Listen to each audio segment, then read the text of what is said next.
కొన్ని పాటలు చెవులకు మాత్రమే వినిపిస్తాయి. కొన్ని పాటలు నేరుగా హృదయాన్ని తాకుతాయి. మరికొన్ని పాటలు మన ప్రాణాన్నే పరమశివుని పాదాల దగ్గరికి తీసుకెళ్తాయి. ప్రతి పదంలో శివుడు కనిపిస్తాడు. ప్రతి స్వరంలో ఓంకారనాదం వినిపిస్తుంది. అలాంటి దివ్యమైన గీతాల్లో ఒకటి శంకర నాద శరీర పరా. పరమశివుడిని చేరుకోవడానికి ఎప్పుడు పెద్ద పెద్ద యజ్ఞాలే చేయాల్సిన అవసరం లేదు. ఒక్క నిజమైన ఆర్తి ఉంటే చాలు. ఈ పాటలో వినిపించేది సంగీతం మాత్రమే కాదు, భక్తుడి యొక్క ఆర్తి. అందుకే ఈ పాట అమర గీతమైంది. ఈ పాటను వింటుంటే మనసు ప్రశాంతంగా మారుతుంది, ఆలోచనలు పవిత్రమవుతాయి. ఈ పాట నా కోసమే రాశారా అనిపించేంతలా ప్రతి పదం మన హృదయంలో ప్రతిధ్వనిస్తుంది. ఈ పాటలో దాగి ఉన్న ఆధ్యాత్మిక భావాన్ని నేను చదివింది, నేను తెలుసుకున్నది మీతో పంచుకోవాలనే చిన్న ప్రయత్నం మాత్రమే చేస్తున్నాను. మీ అందరికీ పరిచయమైన శంకరాభరణం సినిమాలోని ఈ అమూల్యమైన గీతంలో ఒక చరణంలో ఎంత లోతైన శివతత్వం దాగి ఉందో, ఒక్కో పదానికి ఉన్న పరమార్థం ఏమిటో ఈరోజు మనం అందరం కలిసి తెలుసుకుందాం.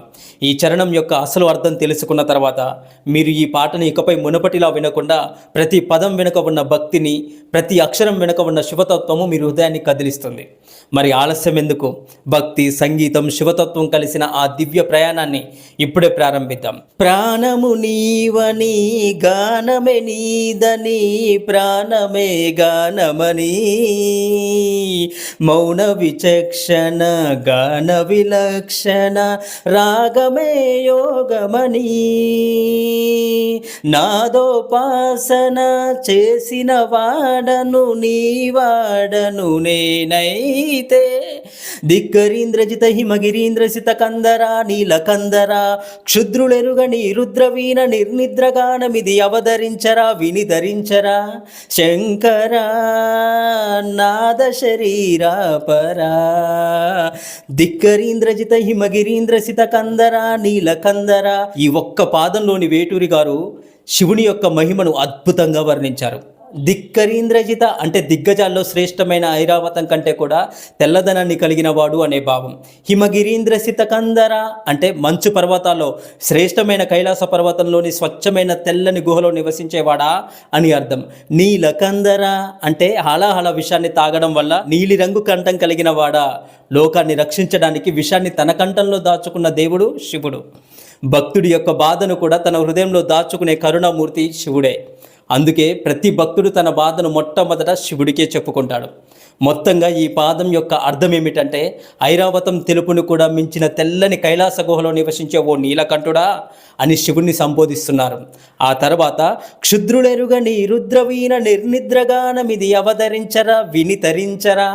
క్షుద్రులు అంటే నీచమైన మనుషులు. ఇక్కడ భక్తి విలువను భక్తుడే గుర్తిస్తాడు. సంగీతం విలువను సంగీత హృదయం ఉన్నవాడు మాత్రమే అర్థం చేసుకుంటాడు. అందుకే శంకర శాస్త్రి గారు మనుషులను వదిలి శివుడిని ఆశ్రయించారు. రుద్రవీణ అంటే శివుడికి సంబంధించినటువంటి దివ్యమైన వీణ. సంగీతం దేవుణ్ణి సంతోషపెట్టడానికి మాత్రమే కాదు, మనలోని అహంకారాన్ని కరిగించడానికి.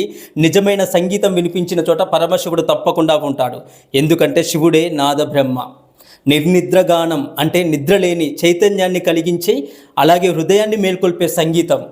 అవతరించరా అంటే శ్రద్ధగా వినవా. ఇది ఒక పిలుపు కాదు, ఒక ప్రార్థన, భక్తుని యొక్క కన్నీటి పిలుపు. వినితరించరా అంటే విని నీ మౌనాన్ని విడిచి స్పందించవా, నీ నిశ్శబ్దాన్ని దాటి నా బాధను తీర్చవా శివయ్య అనే ఆర్తి. స్వామి, ఈ ప్రపంచం నన్ను అర్థం చేసుకోలేదు, నువ్వైనా నా హృదయాన్ని విను అనే భక్తుని యొక్క ఆవేదన ఈ ఒక్క మాటలో దాగి ఉంది. అందరూ వెళ్ళిపోయినప్పుడు కూడా పరమశివుడు మాత్రం వెళ్ళిపోలేదు. అదే భక్తి యొక్క గొప్పతనం. ప్రపంచం వదిలేసిన శివుడు మాత్రం భక్తుని ఎప్పటికీ వదిలిపెట్టాడు. సినిమా సందర్భంలో శంకర శాస్త్రి గారిని సమాజం అవమానిస్తుంది. ఆయనతో ఉన్నవారంతా వెళ్ళిపోతారు. ఆయన గానం వినడానికి చివరికి శివలింగ రూపంలో ఉన్న పరమశివుడు మాత్రమే మిగులుతాడు అక్కడ. అందుకే నా సంగీతాన్ని ఈ లోకంలోని క్షుద్రులు అర్థం చేసుకోలేకపోయారు. కనీసం నువ్వైనా శ్రద్ధగా విని మౌనంగా ఉండకుండా స్పందించు శివయ్య అని శివుణ్ణి వేడుకుంటున్నాడు.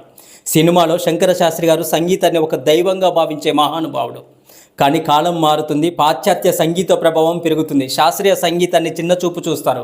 అంతేకాదు తులసితో ఆయనకు ఒక అక్రమ సంబంధం ఉందని సమాజం నింద వేస్తుంది. దాంతో ఆయనను గౌరవించిన వారే దూరం అవుతారు, ఒంటరిగా మిగిలిపోతాడు. అలాంటి బాధ, అవమానం, ఏకాంతం మధ్య శంకర శాస్త్రి గారు శివాలయానికి వెళ్తారు. అక్కడ మనుషుల ముందు కాదు, నేరుగా పరమశివుని ముందు తన హృదయాన్ని సంగీత రూపంలో అర్పిస్తారు. అదే శంకర నాద శరీర పరా. ఈ పాటలో ఆయన శివుడితో దేవుడితో ఇలా అంటారు, నా ప్రాణమే సంగీతము, ఆ సంగీతమే నీవు. నేను నాదోపాసన చేసిన నీ భక్తుడిని. ఓ నీలకంఠ, నా రుద్రవీణలో నిద్రిస్తున్న ఈ సంగీతాన్ని మేల్కొల్పు. ఈ పాట కేవలం గానం మాత్రమే కాదు, అది ఒక భక్తుడి యొక్క ఆర్తనాదం, ఒక కళాకారుడి ఆత్మ నివేదనం. సమాజం తనను తిరస్కరించిన దేవుడు తనను ఎప్పటికీ విడిచిపెట్టడనే విశ్వాసానికి ప్రతీక. పాట ముగిసే సమయానికి శంకర శాస్త్రి గారు దైవానుభూతిలో లీనమై ఆనంద తాండవం చేస్తారు. ఆ క్షణం ఆయన సమాజం కోసం కాదు, పరమశివుడి కోసం మాత్రమే పాడుతున్నాడని ప్రేక్షకుడికి కూడా అర్థమవుతుంది. అందుకే ఈ పాటను శంకరాభరణం సినిమాకే హృదయంగా భావిస్తూ ఉంటారు. ఈ పాట ఒక గొప్ప సంగీత విద్వాంసుని హృదయంలో నుంచి ఉబికి వచ్చిన ఆర్తి. వేటూరి గారి పదాలు, కేవి మహాదేవన్ గారి సంగీతము, ఎస్పి బాలసుబ్రహ్మణ్యం గారి గానము కలిసి ఈ పాటను చిరస్మరణీయమైన ఆధ్యాత్మిక అనుభూతిగా నిలబెట్టాయి. వేటూరి గారు పదాలు మాత్రమే రాయలేదు, భక్తిని రాశారు. అందుకే ఈ పాట 40 ఏళ్ల తర్వాత కూడా ప్రతి భక్తుడి, శివభక్తుడి హృదయంలో నిత్యం మారుమోగుతూనే ఉంటుంది. ఈ పాట విన్న తర్వాత మీ కళ్ళల్లో ఒక్క చుక్క కన్నీరు వచ్చినా, మీ హృదయంలో ఒక్కసారి ఓం నమ శివాయ అని అనిపించినా వేటూరి గారి కలం ధన్యమైంది. ఈ పాట పాడిన ఎస్పి బాలసుబ్రహ్మణ్యం గారి గానం ధన్యమైంది. విన్న మన జీవితం కూడా ధన్యమవుతుంది. కొన్ని పాటలు కాలంతో కలిసి మర్చిపోతాయి, మరికొన్ని పాటలు కాలాన్ని దాటి చిరంజీవులు అవుతుంటాయి. ప్రతి శివభక్తుడు జీవితంలో ఒక్కసారైనా అర్థంతో వినాల్సినటువంటి ఒక మహా ప్రార్థన. మన భారతదేశంలోని సంగీతం కేవలం ఒక కళ కాదు, అది భగవంతుడిని చేరుకునే పవిత్రమైన మార్గంగా భావించాలి. మన ఋషులు చెప్పింది కూడా అదే. వేదాల నాదం నుంచే సంగీతం పుట్టింది. అందుకే సంగీతాన్ని నాదబ్రహ్మం అని పిలుస్తారు. చరిత్రను తిరిగేస్తే గానం ద్వారానే దైవంలో లీనమైన మహాభక్తులు ఎందరో ఉన్నారు. శ్రీ తాళ్లపాక అన్నమాచార్యుల వారు వేలాది సంకీర్తనలతో శ్రీ వెంకటేశ్వర స్వామి వారిని కీర్తించి ప్రతి పదాన్ని ఒక పుష్పంగా, ప్రతి రాగాన్ని ఒక హారంగా స్వామివారి పాదాల వద్ద సమర్పించారు. శ్రీ త్యాగరాజ స్వామివారు తన జీవితమంతా శ్రీరామనామాన్నే గానంగా మార్చారు. రాముడే నా సర్వస్వం అని జీవించి చూపించారు. ఆయన కీర్తనలు నేటికి ప్రతి ఇంట్లో, ప్రతి సంగీత వేదికపై భక్తి పరిమళాలతో వెదజల్లుతున్నాయి. శివభక్తులలో కూడా సంగీతానికి అపూర్వమైన స్థానం ఉంది. అమ్మయ్యార్ అనే భక్తుడు తన భక్తి గీతాలతో పరమశివుణ్ణి ఆనందింపజేశారు. నాయనారలో ఎంతో మంది తమ గానంతో, తమ స్తోత్రాలతో, శివనామ స్మరణతో తమ జీవితాలను పరమశివునికి అంకితం చేశారు. వారి గానం కేవలం స్వరాలు కాదు, శివతత్వంలో లీనమైన ఆత్మల పిలుపు. సంగీతం భక్తుడి హృదయం నుంచి పుడితే అది దేవుడి హృదయాన్ని తప్పకుండా చేరుతుంది. అందుకే మన పురాణాలు, మన సంతుల చరిత్రలు, మన ఆలయ సంప్రదాయాలు అన్ని సంగీతానికి అత్యున్నత స్థానం ఇచ్చాయి. శంకరాభరణం సినిమా కూడా ఇదే సందేశాన్ని మనకు గుర్తు చేస్తుంది. సంగీతం డబ్బు సంపాదించే సాధనం కాదు, చప్పట్లు కొట్టించుకునే ఒక కళ కాదు. అది మనిషిని అహంకారం నుంచి వినయానికి, వినయం నుంచి భక్తికి, భక్తి నుంచి భగవంతుని యొక్క సన్నిధిని తీసుకువెళ్ళేటువంటి పవిత్రమైన యోగ మార్గం. అందుకే సంగీతాన్ని కేవలం వినకండి, అనుభవించండి, అనుభూతి చెందండి. కేవలం పాడకండి, ఆరాధించండి. ఎందుకంటే భక్తితో పాడిన ప్రతి స్వరము దేవుడి యొక్క చెవులకు చేరుతుంది.